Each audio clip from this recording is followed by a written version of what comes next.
guys are ready, we're ready. Okay. Yeah. Say when. Are you ready? Okay. Can you just state your name, your title, and your institutional affiliation? Sure. My name's Lou Sobak, and I'm Vice President for Earthquake Risk Applications at RMS. Can you tell us a little bit about your background and what inspired you to a career in science? Okay. So you want What from age, the beginning? Okay. What age? Not my recent. Can you describe an aha moment? Who Okay. influenced you? Okay. Where'd you go to college? Yeah. Okay. I think I was always interested in science, even as a young child. I was curious about how things worked, why they worked the way they did. And it wasn't until I actually thought I really loved math, and I thought I would probably major in math, but I wasn't sure what I would do with that. And I think the really formative thing for me, and the thing that led me into earth sciences, was when I started college. The opportunity, it was just in the early 1970s, plate tectonics had really started to be established, and the connection starting to explain things like how Africa and South America fit together. All of that, the chance to study that seemed really exciting. I'm sorry, I hate to do this, I apologize. Is it moving around? Okay. Okay. So can you tell me a little about your background, what inspired your career in science? As a kid, I was always really curious about the way things worked, how and why they worked the way they did, and actually got very interested in math in high school, and that was really my favorite subject. But it really wasn't until college where I thought I'd study something scientific or technical. I learned about plate tectonics, which had just really come on the scene then. It was in the early 1970s. And all of a sudden, this was this huge explanation that tied all sorts of things together, the way that Africa and South America seemed to fit together. So it just seemed like a really exciting field to go into. Where did you go to college?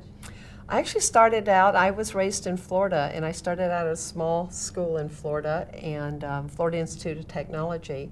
And actually one of the professors suggested I go to a good college.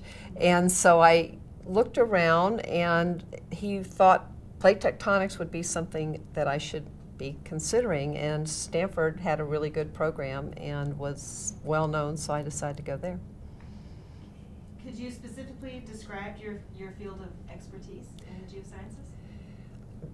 My general field, I'm a seismologist, but the specific portion of seismology that I work on is really looking at the relationship between the forces in the Earth's crust and earthquakes. And along the plate boundaries, such as the San Andreas, we have a pretty good idea of why earthquakes occur, but when you look in the interior of continents, we know we've had some really large earthquakes in the past, and we're really curious about the relationship between forces that we can map independently and those earthquakes. What's the most fun and rewarding aspect of your work that you've had so far? I think probably the best thing about being a seismologist, I was trained in geophysics, is just the public's interest and curiosity. I always say when I get on an airplane, I'll make an assessment of the person sitting next to me. And if I decide I want to talk to them, when the question comes up, what do you do? If I decide I want to talk to them, I say, I'm a seismologist, I study earthquakes. If I don't want to talk to them, I say I'm a geophysicist. And that usually ends the conversation right there, because most time people don't want to ask what that is. That's funny. What's the most challenging aspect of being a seismologist? I think personally, for me, the most challenging aspect of this whole field is the fact that there's all sorts of really exciting research questions, and we often get really carried away. As scientists, that's what we want to do. But the reality is that we're working on a really important societal problem, and we're somewhat sheltered from that here in the United States, because whereas earthquakes cause a lot of damage, not many people lose their lives. But around the world, this tremendous earthquake threat, and you sort of feel helpless as a seismologist, and a feeling that we should be doing more to prevent future lives that are going to be lost. That's a great answer. What is your unique contribution to this field? My unique contribution? Contribution you're most proud of? Okay. I think that the one of the most rewarding things and the areas I feel like I've contributed to a lot is actually bringing a lot of scientists together to work on a large problem. We all probably feel safest working on our own individual research interests, but when you can really bring a lot of scientists together and everybody realizes that the total of what you have done is a lot more than the individual contributions, that's pretty exciting. And one of the projects like that we did recently is we recreated the shaking in the 1906 earthquake. It took lots of different components, but it was an earthquake that had really captured the public's attention. So being able to reproduce that and show what it would be like today was really a very inspiring project. Well, that segues to how do you feel society benefits from your work or work of geoscientists like you? I think that particularly seismologists, I think the work we're doing is directly applicable to the public. Unfortunately, the public is not as receptive as we would hope. Most people don't like to think about disasters. They don't like to think about earthquakes until they happen, and then they're always anxious to know more. But it is a field where I think through the science we do, by communicating it, we do raise public awareness, and if that is a step toward better preparedness, then we've done some small step. Final question, are you right or left-handed? I'm right-handed. Right-handed. This is a survey. This is funny. I just can't help myself. Can you describe a typical workday, either in the office or in the field? Or? What I'm doing right now, I did research citing... I'm sorry, could we take that once again? We just had a hit on the audio. Okay, okay. Presently, I'm working for a private company, and previously, for a number of years, I worked for the U.S. Geological Survey and basically did seismological research. Interesting problems, curiosity-driven problems. Now I'm working for a company that does catastrophe modeling. We actually try to predict the kind of damage, the consequences and losses for a whole array of natural disasters. And I think what I find very inspiring now after a career largely of research is actually seeing the science applied and making the contributions to make sure that's applied as rigorously as possible. But in the end, these models are for the insurance and reinsurance industry because if they're going to provide coverage, they need to know what their potential losses might be in a big event, whether it's a hurricane, a flood, or an earthquake. Have you felt a lot of earthquakes, and do they scare you?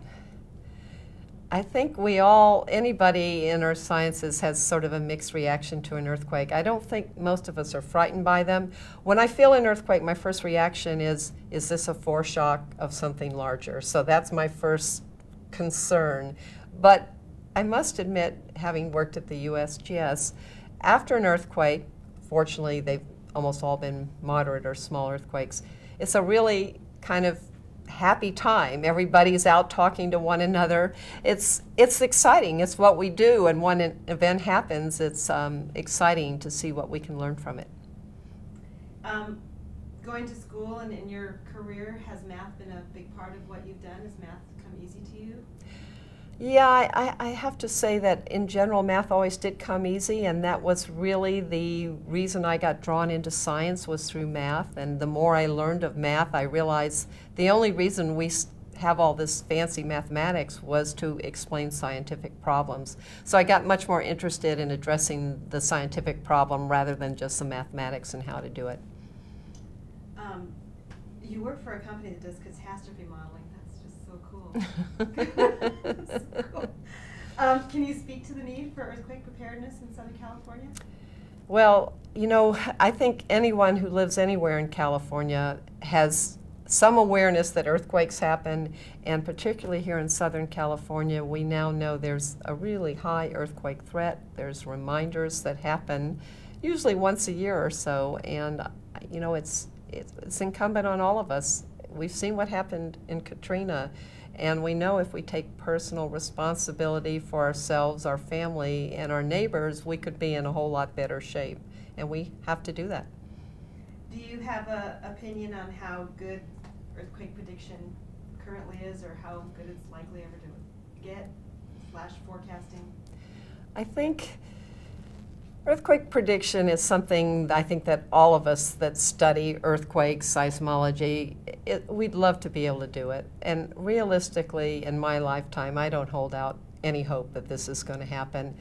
I think we need to be prepared that the next earthquake is going to happen without any warning, the next big earthquake. And we may have hints of something, but it's not going to be anything definitive that people can plan around.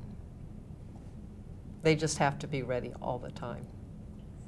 That's excellent. That's great. My favorite phrase is every geologist loves a good natural disaster. Absolutely. Man, what a neat thing. Do you guys have any, did I pretty much got it covered? Yeah? I think that was great. That's great. Thank Good. you. Okay. Really great. That was Thanks easy. so much. You had well prepared.